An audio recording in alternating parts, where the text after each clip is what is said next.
What is up, everybody? I'm in stupid traffic now on the way home from work again.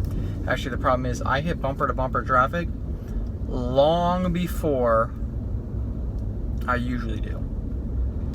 So instead of usually take like the normal 45 minutes to get home, I'm probably going to be close to like an hour and 15 today. I know. I talked about the Ranger game from last night. Happy things. Well, we lost, which sucks, but I thought we actually had a pretty good game. First things first. How the hell, after the game last night, do you cut Joey Keane today? I said after the game last night to myself at 2:30 in the morning, after I watched the game, that Joey Keane looked so good, I thought he was going to be fighting for a spot. And he made it look easy last night. He made it look super easy. Joey Keane looked NHL ready. Like last night, the way he played, he looked NHL ready. It pisses me off that these assholes write a letter. Oh yeah, we're gonna play the young guys now, and we're not gonna go after veterans. Yet the fucking idiot veterans that we know suck are still gonna be on the roster this season, and a young guy like Joey Keane, who has fought and grinded since he's been drafted, played for Team USA, he's going to play for Team USA again, gets cut after his first preseason game where he dominated. I want to know how the hell that happens.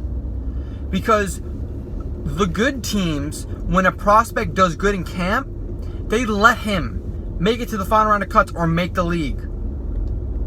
The asshole fucking Rangers cut them after a good game. And what does that tell the player? Like, really, what are you telling a player by cutting them after they have a good game?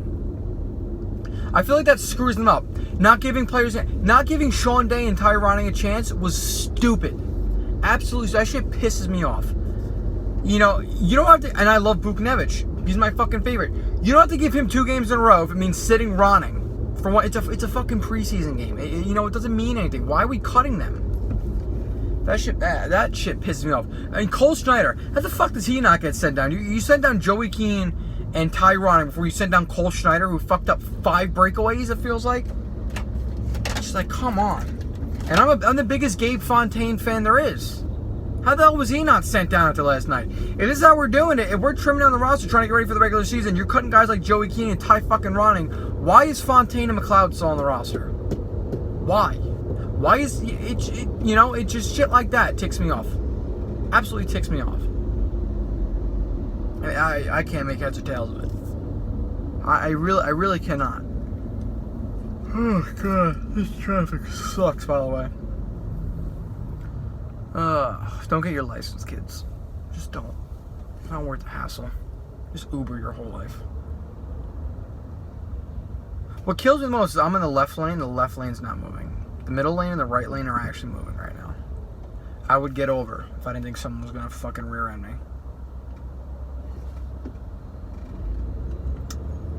Anyways, enough with the driving. I'm watching the person behind me get all angry that we're in traffic right now. She's just screaming and yelling and just punching her dasher. Anyways. I thought Buchnevich played great again, but then again, it's preseason. I was talking about the young guy. First of all, Nemesnikov played like shit. Okay? He had a couple spots where he looked good, but I swear to God, I said this at the last season. How the hell do we not trade this guy at the draft? Nemesnikov is not good. He's not good. He's not even exciting. He doesn't do anything.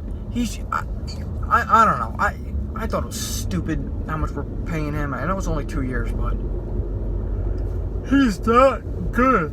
Nemesnikov is not good. And I guarantee you, if we don't trade his ass, then after his contract's up, he's going to walk to UFA, no one's going to sign him, and he's going to go to Russia. I guarantee you. He's that bad. I don't know what people see in Vlad Nemesnikov. He's not good. He's not freaking good. He drives me crazy. Oh my god. I can't. I don't know how. I don't like Vlad Nemesnikov. I didn't like him when we got him. I don't like that he was a bigger piece of that McDonough deal. I thought there were better pieces than Nemesnikov that we could have acquired. And I just don't like Vlad Domestikov. I really don't. I don't think he's good at all. I don't. I just don't. I didn't think he was good in Tampa. I don't think he's good now. Oh my God, these brake lights are gonna give me insomnia. Who else? Spooner looked good. Obviously. Brendan Smith looked pretty good, I thought. I still would give Joey Keane an NHL spot over him. But thought it looked pretty good. Bolesky looked good. That goalie score was nice. I like how we were... Oh. Did that truck explode? 1 second. Look at this shit. This thing like flipped over and is either deformed or blew up. I think it just... See, like, you see the way the metal's all like screwed up? How it's all bent over and shit like that? Or is that just a frame? Oh, that shit definitely... Oh, it's a cement truck. That's why it looks all fucked up. That's crazy. I'm glad I'm not on that side of the road. Is that why we were in traffic? That shit is on the other side of the road. Oh my God, I hate driving so much. Never get your license. It's not freaking worth it. Really? We were in turn neck traffic? Are you fucking kidding me? People, I'm telling you, don't get your license. It ain't worth it. I gotta drive 7.5 hours to Pennsylvania tomorrow. Oof. I'm barely handling an hour ride home from work. Anyways, I digress. Enough about my bullshit. Yeah, Brendan Smith and Bolesky look good. Oh yeah. So I like the way they responded because Coach David Quinn was saying how he expected a little bit more response from the Rangers in terms of grit and getting pissed off when your fucking guy goes down and gets hurt after getting smacked in the head, even though it was unintentional. Gets hit in the head and gets a concussion, and they didn't really stick up for him very much after that. Aside from, I don't even remember who it was that went ahead and just bumped him a few times. I think it was Foss, bumped him and spoke to Greiva. And that was it. That shit was not happening. Brendan Smith, I don't know who it was, he boxed the shit out of somebody out in front of that. Like, he pushed him all the way to the boards. He was fucking with someone, and that was pretty funny to watch that. Alright, so here's my thing with Tony DeAngelo. I think DeAngelo could be an NHL defenseman, but here's what he's screwing up, and here's why he's not going to make it. I don't know what the hell's on the side of my head. Like I said, like a mosquito lodged on the side of my head. He will not make the team because he's doing too much. And by that I mean, DeAngelo, he's like that defenseman you don't want on your team in EASHL. He makes a couple great plays in the beginning of the game, and then he does nothing but try to carry it up the entire time and make stupid plays. DeAngelo is at his best when he occasionally carries it up, occasionally, because he does have a couple nice rushes every now and again. I'm not going to take that from him, but he can't do it every fucking play. And his stretch passes last night were on point. Where he's screwed up is when he tries too much. He tries too many stick handles along the board in the offensive zone. He loses the puck. Tries to carry it coast to coast. He's got to settle down, simplify his game. Because I'm telling you right now, the way Tony DeAngelo looks when he's not doing that shit makes me think that he could be a top 4 defenseman in the NHL. No problem at all. Makes me think that he could be a 40, 50 point defenseman if he would just... Traffic. A lot of it. Damn it.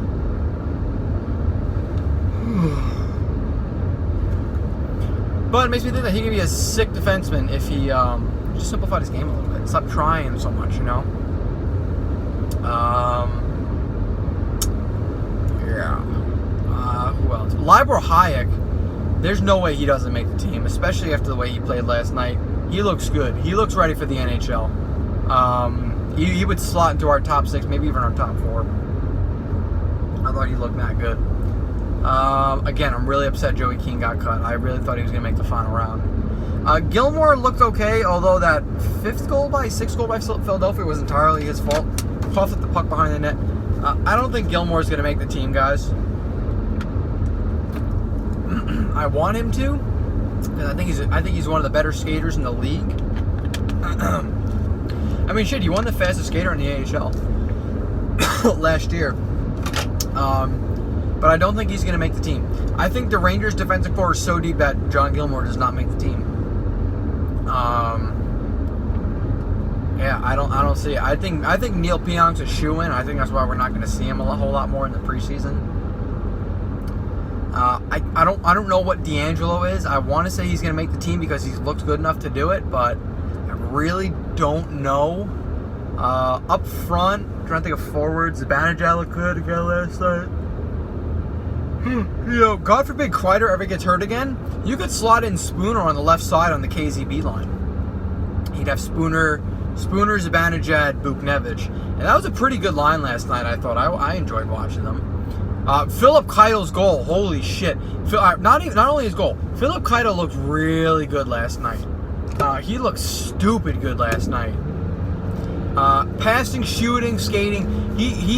Keitel and Anderson, they're both NHLers this year. You can't put them in the minors. It's like playing like in a beer league. When you have like the ringers, they'd be ringers in the AHL this year. They got to be in the NHL. Yeah, I'm trying to think who else just off the top of my head who looked pretty good last night. You know who surprised me? Because he didn't do a whole lot in Traverse City and he wasn't great in the AHL last year. Ryan Gropp looked pretty good last night. I don't think Ryan Gropp makes the NHL this year. Hell, I don't know if he makes it the year after. I don't think he ever does. But last night, especially, and David Quinn noticed it because he ended up giving him power play time for it. Ryan Gropp looked really good last night. He did. He looked like he was just playing a smarter game. He didn't do any, he wasn't noticeable the entire time, which is a good thing at points, especially for certain players. But Gropp looked like a good hockey player last night. He looked like a guy that I could see getting top 6 minutes in Hartford this year if he keeps it up. Now with that, I want to go ahead and do my predictions on the next round of cuts for the Rangers because I think the next round of cuts includes Gabe Fontaine, Ryan Lindgren, Cole Schneider, no doubt, Michael Lindqvist. He better be cut. He does not belong in the NHL. I think John Gilmore is going to be part of those cuts. I hate to say it, but I think Gilmore's going to be part of those cuts. I think Mazanik is in there too. I think Tokarski looked good enough last night to where he's going to battle it out with Georgiev for that second goalie spot. Oh, the second goalie spot. I feel like an idiot. The backup goalie position. I think those two are going to battle it out for backup. And, can I pass this guy? I don't want to be in this lane anymore. Yeah, I can pass. 1 second. I really don't need to, though. Could get in front of the slow-ass Prius, though. Nothing against Priuses, but they're always the cars that are slowing down the left lane. Always. Yeah, so those guys, I think, Zanik gets cut. Tokarski and Georgiev are going to battle it out for the backup goalie spot. I think that's a given. I think that was a given because I think the Rangers knew that Mazanik was not going to be in the NHL or the AHL this year. I think they oh my God. Fuck this traffic, man. I hate this shit. I think the Rangers already knew that because Mazanik was not good in the AHL last year. He wasn't terrible, but he wasn't good either. I think Halverson was already cut. If he wasn't, he's definitely part of the next round of cuts. I wouldn't be surprised if McLeod got cut. I know everyone wants to give him a shoe-in because the Rangers brought him back and they want toughness, but that's what we have Adam McQuaid for now. And Brendan Smith looks like he's going to make the team, so I'm going to go ahead and say, McLeod is expendable. I don't think we need him. I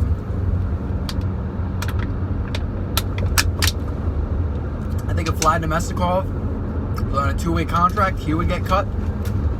But unfortunately, he's not. But I don't know. I think it's going to be down to the wire this year in terms of cuts. I think the last day before the rosters are finalized, we're going to have a surplus of about 7 or 8 players. Because I think we got a lot of guys that are very close to playing in the NHL. And again, I think Joey Keane was one of them. That's why I'm kind of upset that we cut him. I know I'm dragging on a little bit in this video, but I need something to talk about while I'm driving. It drives me crazy. I'm not even kidding. I really thought Joey Keane, the way he played, the way he showed, he looked so good after we drafted him. Shows a lot of promise. I think sending him to the OHL year is worse for his development. I don't know if there was a way we could have sent him to the AHL. I would have preferred that because that guy does not belong in the OHL. But I really think there's going to be a lot of fighting for not a lot of spots in the NHL. I'd be curious to see if the Rangers made a trade. not that we have a lot of guys that we're in danger of losing to waivers. If we needed to send them down, but because we want to make room for guys like younger guys, like Meskedin's pretty close. Brett freaking Howden, man, holy crap! I'm sorry. Yeah, I had my doubts about Brett Howden when we first picked him up because I was worried he was going to be a similar case to his brother Quentin. And I've said this before, because Quentin Howden was a good prospect. Was projected to be about the same what Brett Howden was projected, just similar scenarios. And I was worried that Brett would suffer the same fate. But Brett Howden, I think, is going to be a good second-line center in the NHL. I firmly believe that. And I think he's going to crack the Rangers' top 9. I think he's going to push someone out of the Rangers' top 9. And I hope it's fucking Nemestikov. Because I'm telling you right now, I don't know where the hell you put that guy. I do not like him. I don't think he belongs. I wish we would have fucking traded him. And no one's going to want him, too, when they see him play. They're like, oh, my God. No one's going to give you anything for this kid. He's not good, you know? He's just not a good player. At least I don't think he is. I never saw any, you know, the hype behind Vlad Nemestikov. Even when he was in Tampa Bay, I never thought he was good. It took to put him on a line with Nikita Kucherov and Steven Stamkos for him to freaking finally put up a 20-goal year after being a first-round pick. So I never saw a lot in him. I think Ryan Spooner's good though. I think Ryan Spooner's only going to get better. Now Spooner's a year older than Nemestikov, so it makes you wonder how much growth he really has left. Even though the human body doesn't really physically peak until the ages of 30 to 35. And then that's when you start to see a decline in the human body. But I think Spooner's best hockey is really ahead of him. And honestly, Spooner's one of those guys, I wouldn't mind if we did not trade Ryan Spooner. I know he might have enough value to get us like a late first-round pick if we're lucky, or a couple second-round picks, or you know, prospect in a second or something like that. But I would rather hold on to Ryan Spooner because I really think that Spooner, if we put him in the right position to succeed and play him on the wing where I think he belongs, and I really think Spoonman could be good. Especially when next year, you know, when guys like Kravtsov make their way over to North America and all that stuff, and you need guys like Ryan Spooner around, I think he'll be good. I think he'll be what Brassard once was. Like when we first got Brassard, you know, we kind of expected like a 40, 50 point guy. We weren't expecting anything huge out of him, and then he became our second line center, and he was a stalwart for us. He led the Zuccarello, Pouliot, Brassard line. I think Brassard was the best player on that line. As much as I love Zook, I think Brassard brought that line together. I think he was the key on that line, and is a big reason why the Rangers had that Stanley Cup run. Not just Marty St. Louis, but because of the Brassard, Zook, and Pouliot line. That's all I gotta say about that. I dragged on a little bit. I just bullshit a little bit too much today because I'm driving. But thank you guys for watching. Comment down below your thoughts on last night's game. I don't know how I'm going to review the game tomorrow because, again, I'm going to be out of state. And I'm probably not even going to be able to watch the game, to tell you the truth. Do they even play tomorrow? I don't even think they play tomorrow. I think they play Saturday. I think I'm going crazy. But either way, again, thank you guys for watching. Comment down below your thoughts, and I will see you all in the next one. Peace.